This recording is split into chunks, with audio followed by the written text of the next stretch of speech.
Well, my name is Justine Campbell, and we're going to talk about Chicken Ranch Rancheria and our Closing the Loop system. Next to me is Wesley Dunn, the farm coordinator. Next to him is Kian Gable, the compost specialist.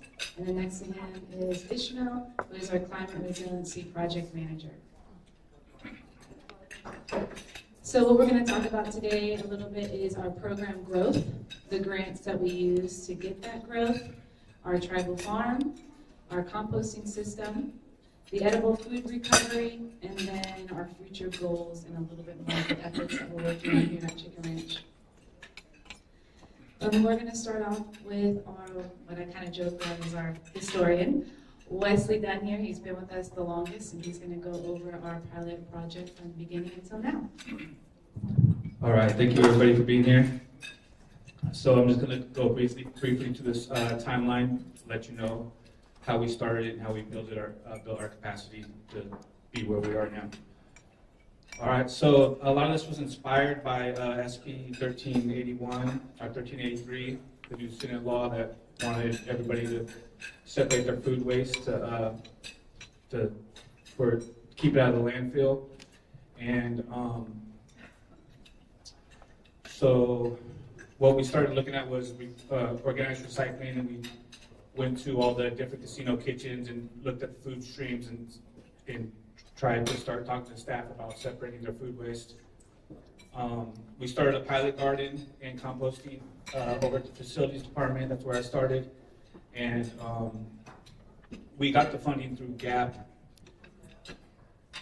And the next thing we did in July was we got awarded the Edible Food Recovery Grant, which afforded us a couple electric vans and actually 2 part-time employees. And then to build our capacity, we became a host site for the California Climate Action Corps, and that was our fellows over there, and they helped us out with composting and working on the farm. So then the following year, we got awarded the CCG3 grant through the California Alliance for Community Composting and through GAP funds from EPA, and we were able to get some compost, a lot of supplies, and that's how we established Suchumumu Farm. And so the following year, we applied for CCG4. That kept us going. That helped us build capacity. We were able to buy a tractor. And so that brings us where we are now. We partnered with the CACC and Sierra Jobs First, and we got Kian to be the compost specialist and help us compost. And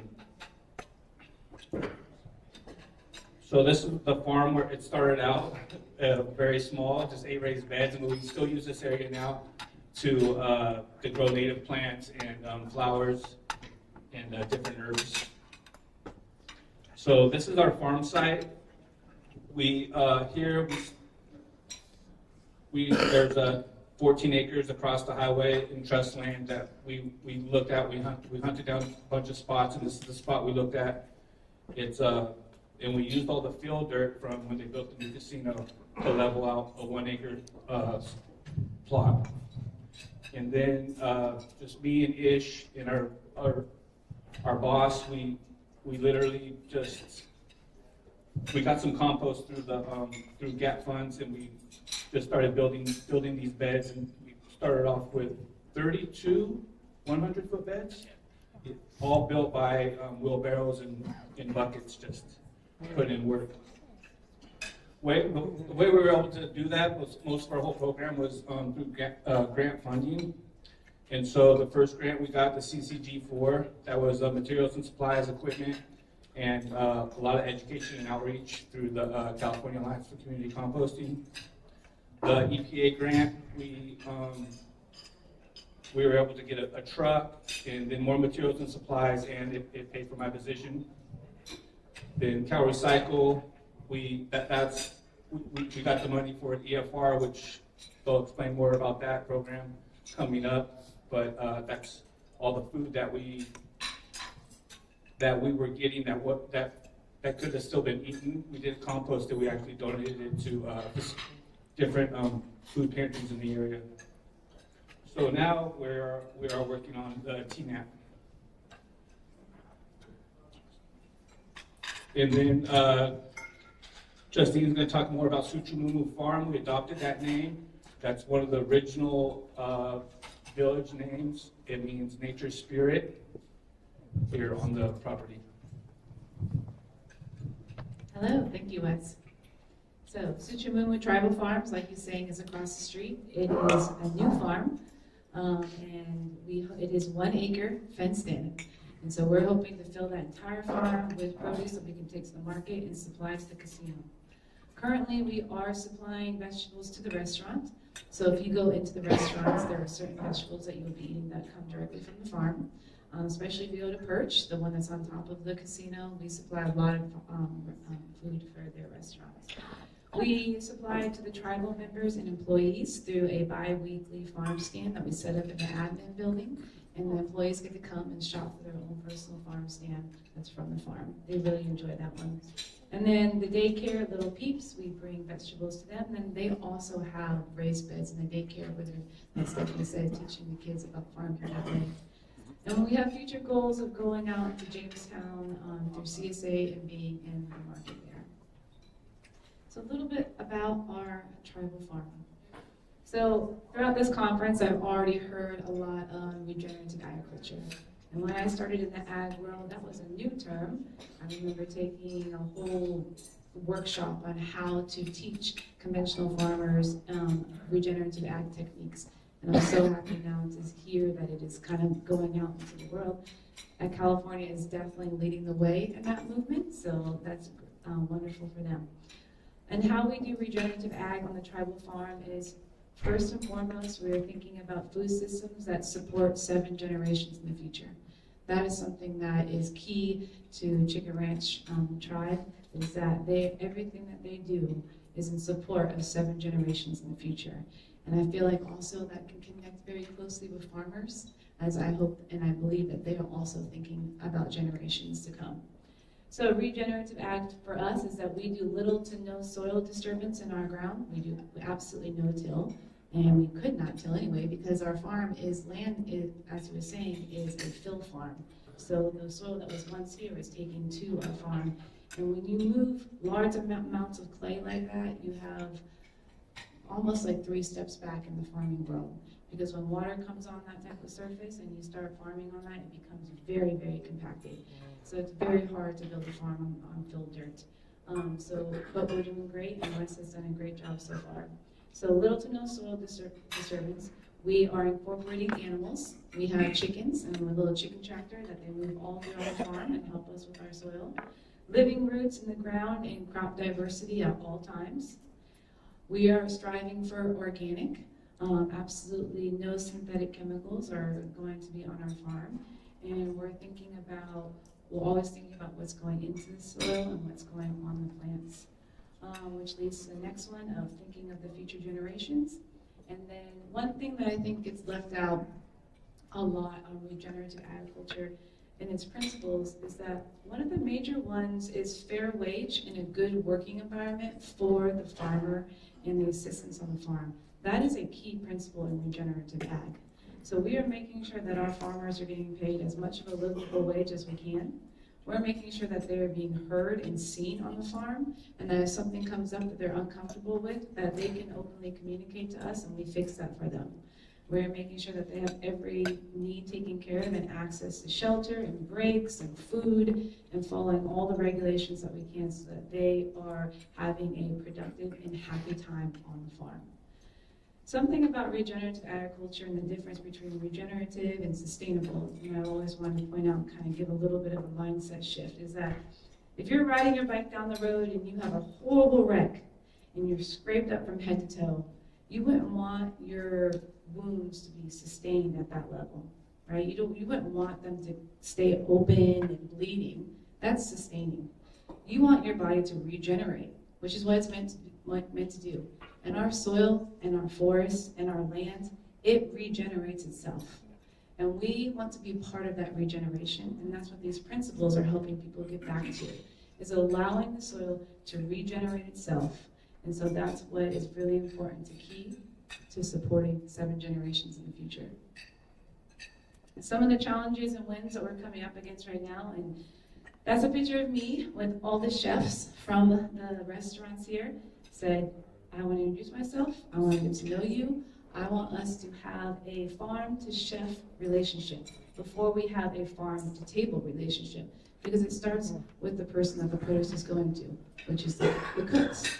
And so they came up to the farm, they tasted the produce right from the field, they asked questions, they looked around, they were absolutely blown away. Some of these chefs had never even been on the farm. Some of these chefs didn't even know what seasoned vegetables grow in, because they sit behind a computer and order their produce via computer.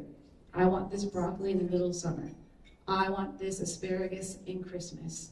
Well, to us farmers, that's not realistic. And that's what they're used to. So right now, we're working on an education system where we are trying to let them know when the season is for production of certain vegetables, when they can expect to have them, and when they cannot. And also working on a relationship of, if you would like this specific crop, you have to tell me this month so that I can have my farm team plant it and it'll be ready for you in the coming season. Creating seasonal menus that reflect what we grow on the farm, and then making sure that they're using all of the produce as best they can. And even us farmers can be creative and let them know, hey, you can eat the top of that carrot. Did you know that? You can make pesto out of it. Or you can do this with that vegetable. Because they may not know that, but the growers, us farmers, who are always trying to use everything that we grow, we do know that. So, and then showing the value of local foods. Right now, it can be that transition period from what they're paying for Cisco food or US foods, and then going to learning the value of what it costs for us right here to grow that food, and showing that face to them is a lot higher. So we need to build that relationship and that taste so that they can understand that it's worth it. Some of the wins that we've had is better farmer and chef relationship. We meet monthly and quarterly. We're in constant communication with them, proving to them that we're providing a more nutrient-dense food on the menu. If no one in here believes that, or is kind of skeptical that food that's coming from an organic regenerative farm is not more nutrients, come straight to me. I can prove it. I have done multiple research studies at university to prove that. So come talk to me afterwards. But yes, we are providing more nutrient-dense food to the menu, in turn selling it to the local community. And if you go to those restaurants, you're supporting our farm by paying for that. Cutting down on costs with food coming in from outside this region, investing in the sustainable food system that we're building, and then the winnow system, which Kian will go over. So what is closing the food loop? What does that look like? And this graphic right here is from the Institute Local Self-Reliance. If you are an educator here and you're looking for material on how to teach kids about community composting, about food systems, and even policy, I definitely recommend reaching out to the Institute Local Self-Reliance website, where all their materials are for you to use for free, as long as you give them credit. They're a great resource for our country. So this is an example, and really looks exactly like what we do here, except for we're not bicycling. We are driving a truck. I wish we could bicycle, maybe in the future, when we get the trail, we could do that. But we are growing our food at the tribal farm. We are taking it to the chefs. Like right now, earlier today, multiple boxes of produce were delivered to Perch. He is going to process those. Kian will pick up the food waste, which he'll tell you how that system works. It comes back out to our farm, which you'll see, and we turn it into compost that is biologically alive and following USDA organic standards to make sure that it's safe for our farm and safe for consumers. And this is a system that creates sustainable communities. This creates green jobs, this creates a future for our children, and this creates healthier communities. So now I'm going to give it over to Kian to talk about our composting system. All right, thanks, Justine. Hi, everybody. My name is Kian. I'm excited to talk a little bit about compost and take a closer look at what our closed loop system looks like here at the resort. So I usually start my days here by going to our kitchens and collecting our food scrap bins to transport them to our compost site. I'm sure a lot of you guys are familiar with the composting system, and so that process involves mixing our green feedstocks, our food waste with green plant matter from the farm, with leaves and wood chips, our carbon feedstocks, watering it all down, putting it into a pile, and from there the microbes really get to work. And I sometimes like to joke that I work for the microbes. I try to make them happy. That's my job. So that involves following standard best practices for composting, turning the piles to introduce oxygen for these aerobic bacteria, keeping sufficient moisture. All of these things, in a little bit of time, these microbes turn these materials into a high-quality, microbial diverse compost that can be put directly onto our garden beds. This natural amendment supports healthy, living soil and allows us to continue to grow more food to feed our community. At our compost site, we have a 4-bay system that allows us to easily turn and monitor our piles. We average 1,000 pounds of food scraps a week, and since the inception of our program, we've composted over 80,000 pounds of food waste. Looking ahead, we will be implementing food scrap collection systems in every area of the resort to support our goals of zero waste. Beyond that, we're planning to expand our operations to process as much organic material as possible. And we hope that along the way we can spread awareness, encouraging anyone that eats, so all of us, to think about what's happening to the food scraps on our plate, where those are going, and not seeing these scraps as waste, but as a valuable resource, a resource that connects all of us. In addition to collecting food scraps to be composted, we have also made efforts to reduce waste from the source. One way we've done this is with the winnow system. The winnow uses a camera and a scale to weigh, categorize, and track the food waste. And we can then see those data that's tracked and processed by the winnow system, and those summaries are shared with us through our online portal. This data allows us to see what food items are being discarded, and over time we've been able to see trends in that data to make necessary changes to reduce ordering on items that are continuously discarded. Since using this system, we've not only reduced our food waste, we've also reduced our kitchen spending by no longer purchasing more food than we were able to use before its expiration. And on that note, I'm going to pass it over to Ish to talk a little bit about our EFR program. Thanks, guys. Hi, how's everyone doing? Everyone hear me okay? Yeah. Great. I'm going to break the ice a little bit, just a little question for you. How many of you have turned compost piles by hand? It's a lot of work, isn't it? Yeah. And if we had more community composting, we wouldn't need a lot of gym memberships. So maybe we should invest a little bit more in it. So I'm going to talk a little bit about edible food recovery.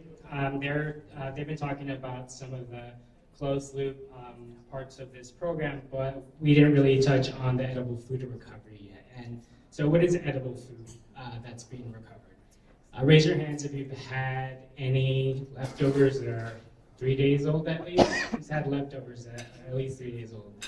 All right, so that's what we're looking at. So if something is made on a Friday, we make sure that we deliver it to our food partners by Monday. And our Climate Action Corps fellows who are sitting at the table right down there are helping us transport some of these foods with 2 electric vans that CalRecycle helped us get about 3 years ago. And so since 2022, we've rescued over 140,000 pounds of food, distributed to different partners, including Nancy's Hope, Interfaith, Vets Helping Vets, Jason Family Resource Center, and others.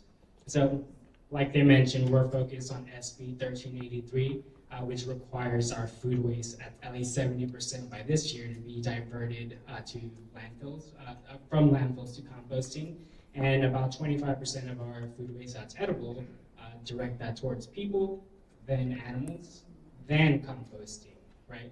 And so the Rancheria has been connecting around the community. Like you heard, we have some partners that feed people. We also work with Advocate to get their farm feed list. So we are sending some of our foods to different farmers that are requesting it. And at the same time, like Kian mentioned, we're doing composting here, and really what really helped build our capacity was Community Alliance for California Alliance for Community Composting. There's a lot of acronyms around here. And edible food recovery, pretty much. We go to places like Foothill Horizons Outdoor School, we pick up their food, we sort things out. Again, we have the California Food Handler certification to help us also identify what's safe, what's not. And so our fellows, 14 as of now, is the first one here with another fellow. We pretty much take care of the edible food recovery and send it to people and decide what goes to compost and what goes to people, what goes to our farm feed animals. And the exemption in this county, pretty much the Rancheria is taking the lead on this SB 1383 law. And so what the edible food recovery really is, it's a byproduct of our composting and our closed loop system. And so there is a tasty benefit for us recovering some foods as we're figuring out what foods can go to composting to help us build our farm capacity and other things too.